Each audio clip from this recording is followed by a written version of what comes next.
Assalamualaikum, salam sejahtera sembang EPL episod ke-24. Hari ini saya Amin Fuad bersorangan akan menceritakan penutup lah orang kata untuk musim ini Liga Perdana Inggeris, dan episod terakhir kita lah nak bercerita tentang pasukan Man City yang baru-baru ni dinobatkan juara drama orang kata pada perlawanan ke-38, perlawanan terakhir. Kita tahu Man City juara dengan mengutip mata 93 mata. Tapi yang orang kata incredible-nya, hanya satu mata je di depan pencabar utama Liverpool. Maksudnya pada hari terakhir tu sangat mendebarkan. Sebab pada satu masa tu, kita ingat Man City sebenarnya dah mengaku kalah selepas ketinggalan 2-0 di tangan Aston Villa. Dan ini memberi harapan kepada penyokong Liverpool yang boleh orang kata ada peluang untuk buat kejuaraan berganda, iaitu kejuaraan quadruple. Sebab masa tu pun, kalau kau tanya aku, masa aku tengok game tu, aku memang tengok lah game Man City tu, aku cakap, oh ni memang habis lah. Sebab maksudnya, aku memang expect Liverpool untuk menang menentang Wolves di Anfield. Walaupun ketika itu satu sama. Tapi ketika itu aku rasa memang dah habis lah. Memang Man City, apa yang Man City nak lakukan semua tak jadi. Kalau kau tengok game tu, semua tak jadi kan? Tapi apa yang terjadi selepas itu, sebab kita tahu Man City sebenarnya melakukan satu shot on target sahaja pada separuh masa pertama. Tapi Man City berjaya menjaringkan 3 gol dalam 5 minit, dan ia telah menentukan segala-galanya. Sebab Man City memang perlukan menang je. Maksudnya Liverpool punya game seri ke kalah ke menang, Man City akan tetap juara.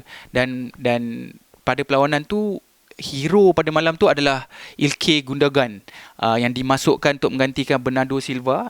Sterling juga memainkan peranan penting, dan Zinchenko juga dimasukkan untuk menggantikan Fernandinho.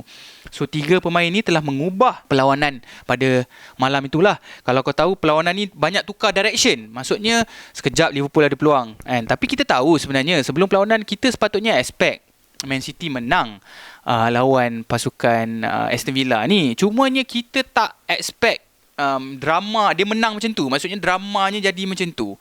Liverpool pun nervous juga sebab Wolves score dulu.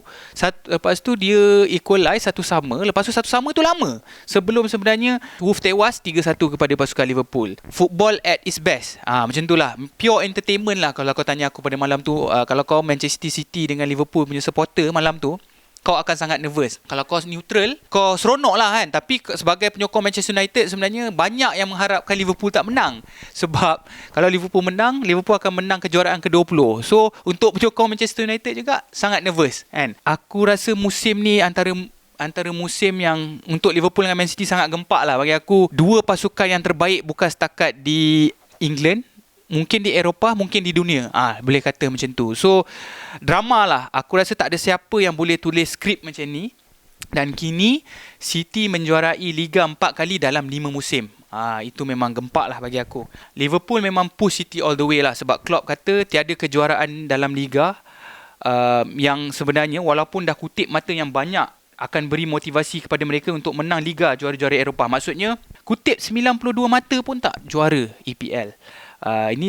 Dan Alex Arnold pun cakap, dia kata sebelum game lah, dia kata Man City telah menjadikan pasukan Liverpool lebih kuat dan mempunyai mentaliti yang lebih besar untuk sentiasa bersaing. Diorang ni push each other lah. Man City push Liverpool, Liverpool push Man City. Kalau korang nak tahu, ini adalah kali ketiga Liverpool dapat 90 mata lebih tapi tak juara. Ini menunjukkan Man City adalah pasukan yang hebat. Pep pun kata benda yang sama. Liverpool push Man City sampai limit. Pep dah menang 10 title dari 13 musim bersama Barcelona, Bayern dan Man City. Pep sekarang dah menang 4 kejuaraan EPL, hanya di belakang Sir Alex Ferguson dengan 13 kejuaraan EPL tak salah aku. So, adakah Pep the best manager in the world sekarang ni? Dia ada dua pendapat yang berbeza lah. Kalau kita tengok dari segi Liga, Man City memang sangat konsisten lah. Walaupun dia tak menang Liga juara-juara Eropah bersama Bayern dan Man City, tapi sebab konsistensi ni, aku merasakan Pep ni adalah salah satu jurulatih yang hebat lah. Sebab bukan setakat konsisten, kau kena menangkis persaingan daripada Liverpool yang mengutip 90 lebih mata juga. So benda tu bukan perkara yang senang lah. Dan EPL ni adalah macam marathon, 38 perlawanan.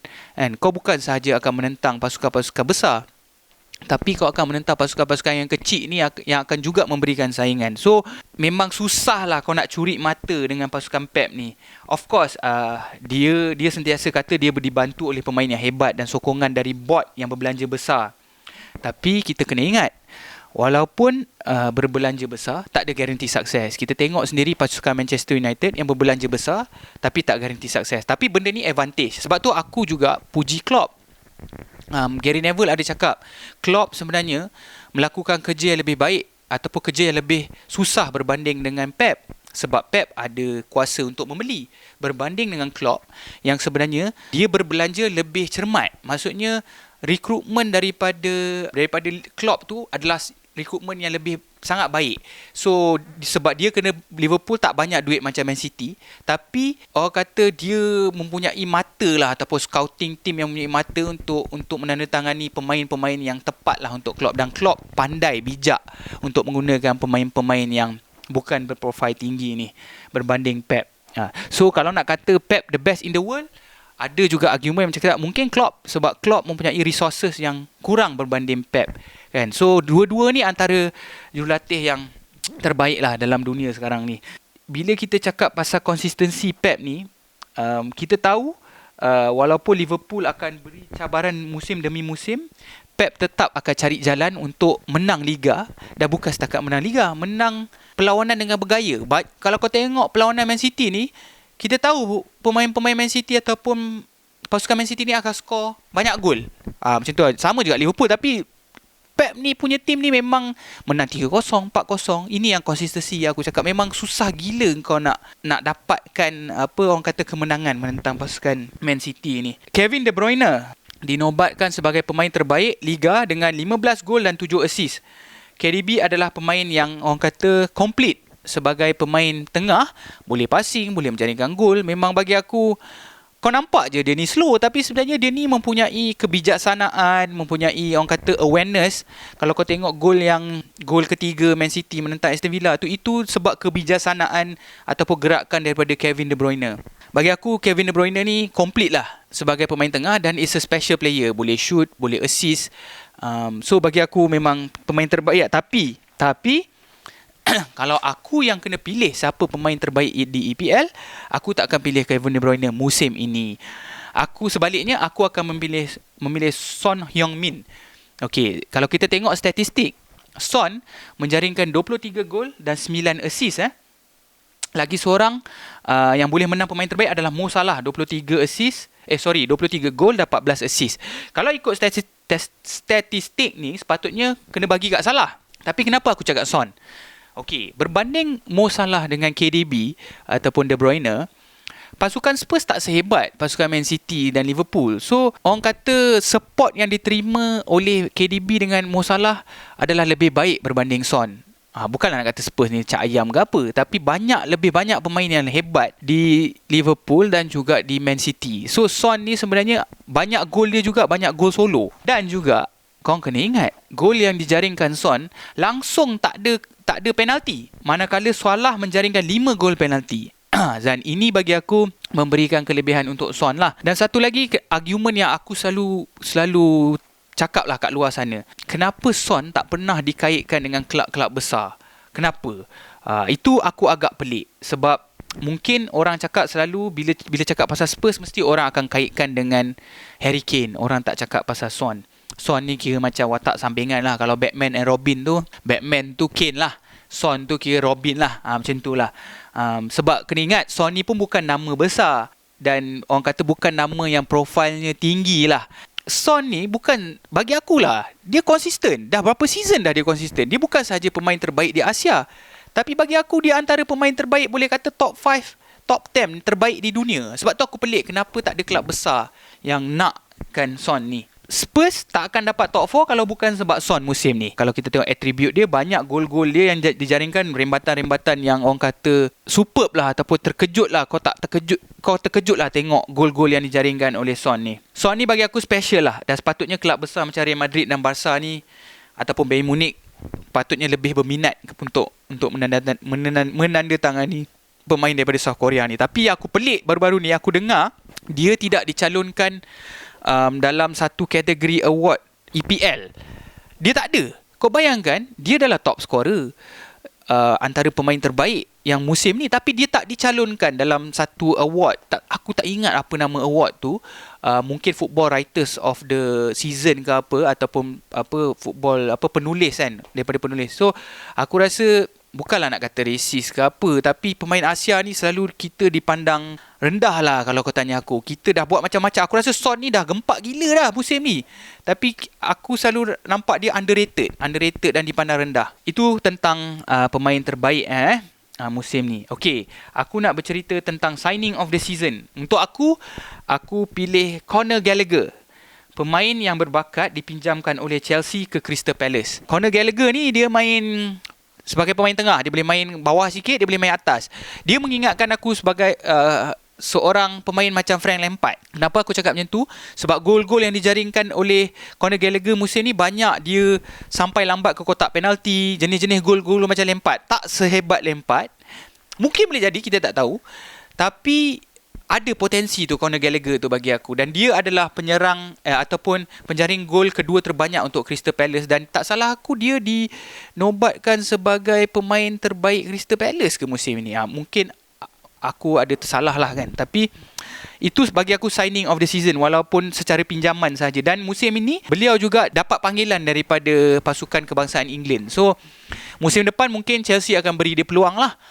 So Conor Gallagher ni antara pemain yang berpotensi. Okay, untuk jurulatih terbaik Liga, aku pilih Pep. Simple je macam aku cerita pasal Pep dengan Klopp tadi. Konsisten, dan bagi aku goal machine lah untuk City. Pep dah jadikan City ni macam goal machine. Dia ada pemain terbaik dalam Liga, tapi macam mana dia manage pemain-pemain terbaik ni, mengikut taktikal dan sentiasa buat rotasi supaya pemain tidak kecewa sebab tidak bermain. So benda-benda macam ni bagi aku jurulatih yang besar je boleh handle benda-benda ni. Ego-ego besar pemain-pemain yang terbaik ni. Banyak rotasi tapi gameplay tetap sama. Kau bayangkan, kejap Mahrez main, kejap Foden main, kejap Jesus main, kejap siapa lagi, Grealish main, tapi sistem tu tetap sama. Kalau kita tengok pasukan lain, ada pemain yang tak boleh nak adapt dengan sistem tu. Kalau kau tengok Manchester United ke ataupun Arsenal ke, kau tengok bila pemain lain masuk, sistem dah jadi kucak-kacik kan. Tapi untuk pasukan Pep, sistemnya tetap sama, konsisten. Dan 4 kejuaraan dalam 4 musim ke 5 musim, tak salah aku. So dan ia menjadikan bagi aku Pep adalah manager of the season. So aku rasa untuk sebagai kesimpulan, kita tahu yang layak ke Champions League adalah Man City, Liverpool, Chelsea dan Spurs. Europa League adalah Manchester United dan juga Arsenal, ataupun Arsenal dulu, Manchester United. Dan Europa Conference League adalah pasukan West Ham. Dan yang direlegate ataupun diturunkan ke Liga bawah adalah pasukan Burnley. Yang lama gila berada di Liga Perdana, akhirnya diturunkan. Watford dan juga Norwich. So aku rasa itu orang kata kesimpulan dan penghabisan lah untuk musim ini. Dan aku tak tahu korang tengok tak kita orang punya video masa awal-awal. Aku punya prediction adalah sebenarnya Liverpool menjuarai kejohanan Liga, tak salah aku. Aku predict benda tu lah. Tak salah aku lah kalau bukan Man City. So aku salah lah, kira Man City sebenarnya mengekalkan kejuaraan. Tapi antara orang kata salah satu season yang penuh drama, dan aku rasa well deserved lah sebenarnya Man City untuk menjuarai kejohanan kali ini. Itu sahaja daripada aku. Kita mungkin akan jumpa lagi di musim hadapan. Korang boleh berikan komen apa korang rasa, siapa player of the season korang, ataupun signing of the season korang, siapa player of the season korang, siapa manager of the season korang, dan apa kata korang tentang perlawanan ke-38 tu ataupun perlawanan hangat Man City, Aston Villa dan juga Liverpool menentang pasukan Wolves. So kita akan jumpa lagi di episod yang akan datang, insya-Allah. Terima kasih. Assalamualaikum.